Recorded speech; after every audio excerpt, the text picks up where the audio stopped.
नमस्कार दोस्तों, मैं आपका स्वागत करता हूं मेरे इस यूट्यूब चैनल पे।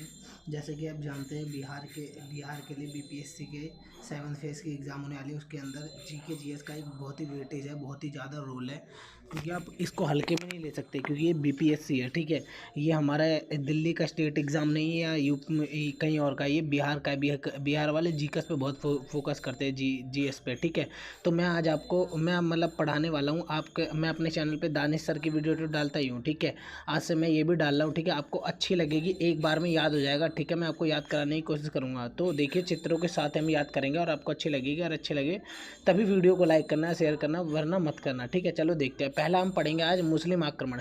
सबसे पहले मुस्लिम आक्रमण 712 से हुआ था और 1216 तक लगातार होते रहते, फिर वो लोग यहाँ पे आके रहने लग गए थे।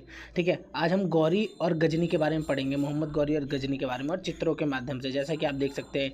इनको देखिए। ठीक है, तो हम चालू करेंगे, अब पढ़ेंगे। ठीक, मैं आशा करता हूँ आप लोगों को वीडियो अच्छी लगेगी। चलिए देखते हैं। देखिए, ये भारत पर अरबों का आक्रमण मोहम्मद बिन कासिम के नेतृत्व में अरबों ने किया। ठीक है, सबसे पहले आक्रमण किसने किया? अरबों ने किया। किसके नेतृत्व में? मोहम्मद बिन कासिम के नेतृत्व में। याद रखना, किसके? मोहम्मद बिन कासिम के नेतृत्व में अरबों ने सिंध पर आक्रमण किया। ठीक है, सिंध पे आक्रमण किया। अरबों ने 712 पे सिंध पे आक्रमण किया और विजय भी पाई। ठीक है, इस समय यहाँ का शासक दाहिर था, सिंध का शासक। ठीक है, तो यह सिंध दिख रहा है आपको, यहाँ का ये सिंध दिख रहा है, ये सिंध, इसका शासक दाहिर था। ठीक है, आशा करता हूँ आपको समझ आ रहा होगा। ठीक है, अब क्या हुआ? भारत पर अरब वासियों के आक्रमण का मुख्य उद्देश्य धन दौलत लूटना तथा इस्लाम का धर्म का उदय था। क्या था?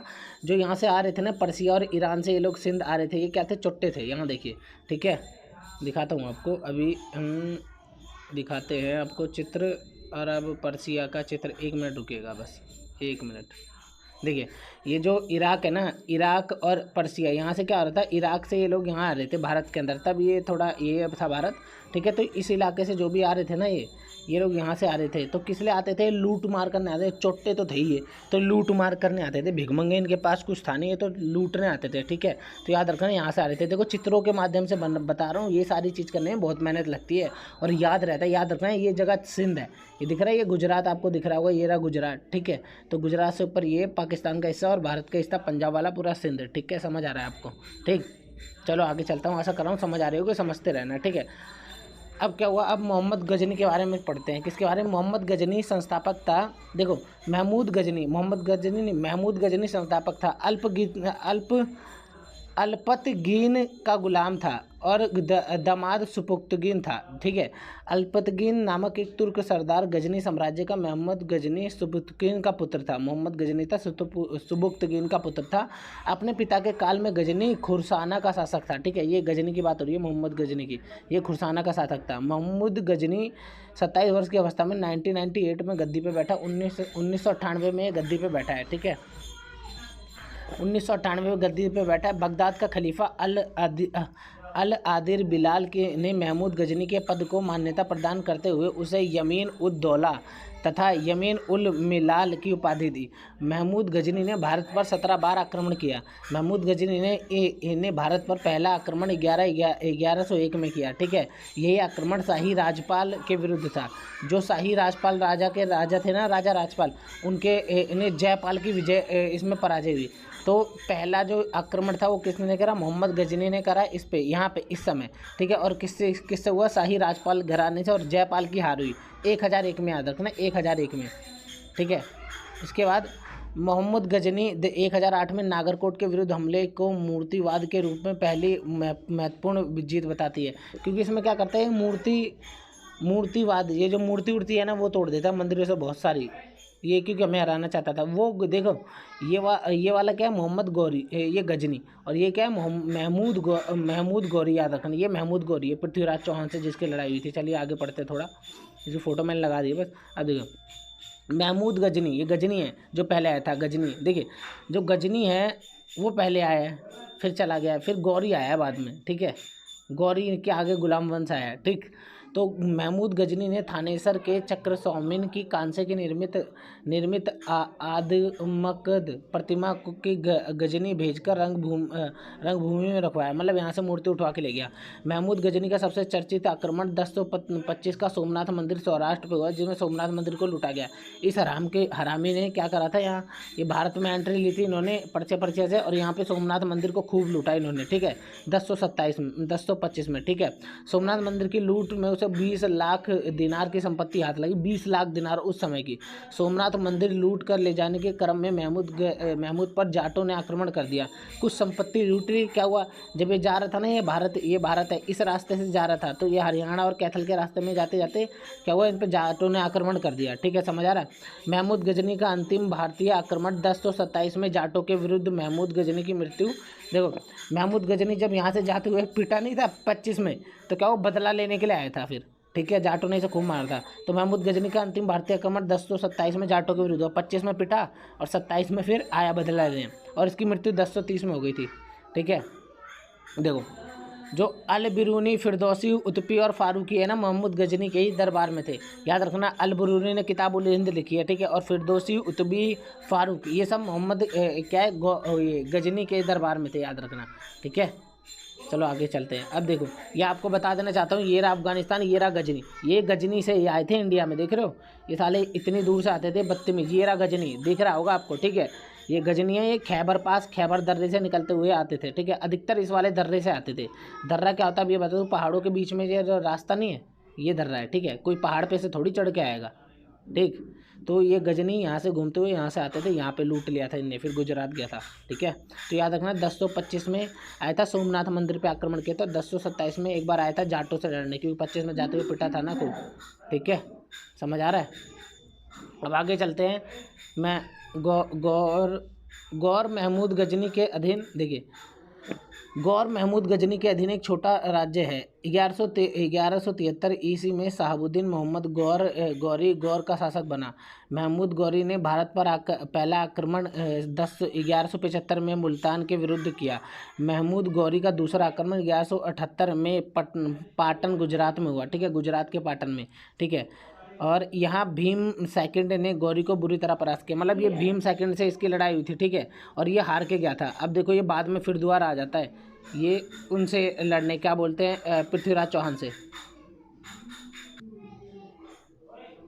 तो बाद में क्या हुआ, ये मोहम्मद गौरी चौथे, जब ये मेन चीज़ है जो आपको एग्जाम में पूछी जा सकती है, क्योंकि इंडिया का ये बहुत जरूरी, ये चार कुछ नहीं है, ये चार को काटो। तराइन का प्रथम युद्ध 1191 ई में गौरी और पृथ्वीराज चौहान के बीच हुआ, जिसमें पृथ्वीराज चौहान की विजय हुई। क्या हुआ, गौरी आता है बाहर से, ठीक है, और वो क्या करता है, पृथ्वीराज चौहान से लड़ाई करता है, गौरी वर्सेस पृथ्वीराज चौहान होता है, ठीक है। इसमें क्या होता है, पृथ्वीराज चौहान जीत जाता है, क्योंकि पृथ्वीराज चौहान पावरफुल होता है। तराइन का द्वितीय युद्ध 1192 में, इसमें क्या हुआ, गौरी और चौहान के बीच युद्ध हुआ, इसमें गौरी जीत गया, ठीक है, पृथ्वीराज चौहान को हार हुई धोखे से। और इसके बाद क्या हुआ, चंदावर का युद्ध 1194 ई में गौरी और जयचंद के बीच हुआ, ठीक है। जयचंद, अब ये जयचंद कौन था मैं आपको अभी बताता हूँ, देखिए, ये भारत है, ठीक है, यहाँ पे क्या था, पृथ्वीराज चौहान का कब्जा चल रहा था, यहाँ जयचंद का चल रहा था, ठीक है। तो पृथ्वीराज चौहान क्या कर लेता है, जयचंद की है ना बेटी है ना, फंसा के ले जाता है, ठीक है, मतलब बेटी से प्यार कर लेता है, उसकी बेटी उसके साथ चल जाती है, तो ये चिढ़ता है इससे। तो ये क्या करता है, बाहर से ये इन्विटेशन देता है गौरी को कि तुम आ जाओ, मैं मदद कर दूंगा। तो 1191 में तो गौरी हार जाता है, लेकिन 92 में इसकी मदद से ना क्या होता है, ये पृथ्वीराज चौहान को हरा देता है। ये दोनों मिलके, मतलब गौरी और जयचंद मिलके क्या करते हैं, पृथ्वीराज चौहान को हरा देते हैं, समझ आ रहा है। लेकिन क्या होता है, 1194 में बोलते हैं ना, कमीने की कमीनेपंती उसी पे भारी। तो 1194 में क्या होता है, अब गौरी क्या करता है, इसी को वापस युद्ध कर लेता है, किससे, जयचंद से, ठीक है, जयचंद को हरा देता है। पृथ्वीराज चौहान तो पहले ही चला गया। मोहम्मद गौरी भारत के विजेत प्रदेशों पर शासन का भार अपने गुलाम सेनापति को सौंपते हुए गजनी लौट जाता है, ठीक है। और ये क्या करता है, ये जो गौरी है ना, ये वापस क्या चलाता है, गजनी, लेकिन ये अपने गुलाम, क्या नाम होता है उसको, कुतुबुद्दीन ऐबक, उसको अपना सामान, मतलब कि अपना बोलता है कि तुम भाई यहाँ भारत में रहो, अपन चलते हैं अपने घर पे, अपनी बीवी की याद आ रही होगी इसको, ठीक है। तो मोहम्मद गौरी की हत्या 15 मार्च 1206 में हो गई। अब ये साले गौरी की हत्या भी हो गई, देख लो, क्योंकि भाई जैसे कर्म करोगे उसका फल तो मिलेगा, कर्मा ऑलवेज रिवील, ठीक है। तो 1206 में इसकी हत्या हो गई, और कहाँ जाके, गौर में हुई है। याद रखना, ये गौरी गौर से आया था, और गजनी देश से आया था, ठीक है, समझ आ रहा है। अब देखो, यही है पृथ्वीराज चौहान जिसे राय पिथौरा कहते थे, और ये क्या है, ये गौरी, इन दोनों की लड़ाई हुई थी, क्या हुई, कब हुई थी? 1191 में। पहले में तो पृथ्वीराज चौहान जीता था 1192 में, जिसमें क्या हुआ था, जयचंद ने मदद कर दी थी। क्या करती थी? जयचंद ने, इसमें जयचंद ने मदद कर दी थी कि किसकी? पृथ्वी, ये क्या बोलते हैं, गजनी की। ठीक है, तो उसमें पृथ्वीराज चौहान हार गया था, याद रखना। अब आगे चलते हैं। ये देखो, बोला जाता है, ये तो आपने देखा ही होगा कि 4 अंगल 64 अष्ट प्रमाण ता तख्त पे बैठा मत चूके सुल्तान।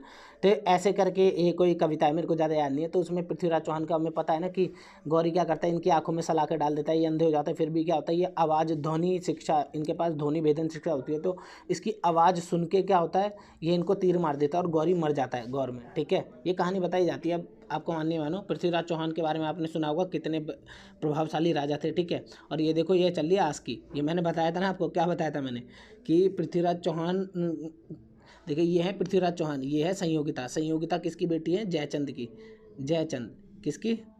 जयचंद की। ठीक है, जय की बेटी है ये संयोगिता। अब क्या होता है, 1191 वाले, 1191 का युद्ध जानते हो ना, जिसके अंदर पृथ्वीराज चौहान जीत जाता है, लेकिन 1192 में क्यों हारता है? इसी ये संयोगिता के पिता गुस्से में आके किसकी मदद कर देते हैं? उसकी गौरी की, याद रखना, गौरी की मदद कर देते हैं और गौरी का साथ दे देते हैं जयचंद। जयचंद जब साथ देते थे तो ये दोनों मिलकर क्या करते हैं, पृथ्वीराज चौहान को तराइन के दूसरे युद्ध 1192 में हरा देते हैं, याद रखना। ठीक है, तो आशा करता हूँ आपको वीडियो समझ आ रही होगी। तो यही थी हमारी बीपीएससी की 7th फेज की मुस्लिम आक्रमण 1712 से 1206। ठीक है, गौरी और गजनी, याद रखना। गौरी का पूछेंगे 1025 में सबसे जरूरी वाला सोमनाथ मंदिर पे आक्रमण, जिनमें बहुत सारा पैसा लूटा था, और मतलब गजनी का। और गौरी का क्या पूछेंगे? 1191 में, जो 1191 है, इसमें युद्ध हारा था। 1192 में युद्ध जीत गया था पृथ्वीराज चौहान से, 1194 में जयचंद से जीत गया था।